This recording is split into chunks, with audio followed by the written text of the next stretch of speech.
میخوام یه ماجرا از یه برند معروف و معتبر سالهای نچندان دور براتون بگم که امروز نه تنها هیچ اسمی ازش نیست، بلکه جوانای حالا اصلا شناختی ازش ندارن و تقریبا دیگه به یه خاطره تبدیل شده. یه امپراتوری 133 ساله عکاسی که یه زمانی 80% بازار عکاسی آمریکا رو در دست خودش داشت.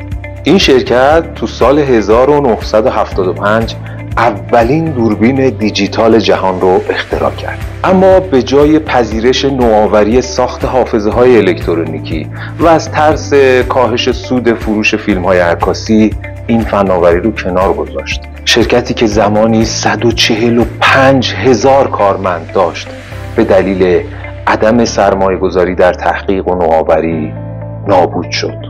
توی سال 2012 شرکت کوداک اعلام ورشکستگی کرد.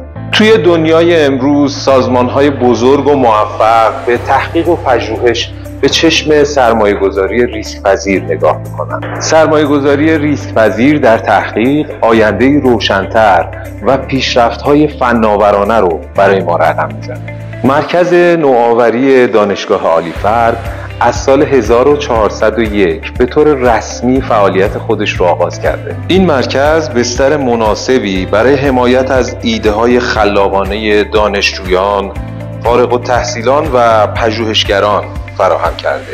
تبدیل ایده‌ها به کسب و کارهای موفق و دانش بنیان هدف اصلی این مرکزه. امکانات تخصصی مثل آزمایشگاه شیمی و صنایع غذایی، همچنین آزمایشگاه میکروبیولوژی، کارگاه کامپیوتر و دفاتر اختصاصی کار تیمی فضایی پویا برای نوآوران ایجاد کرد.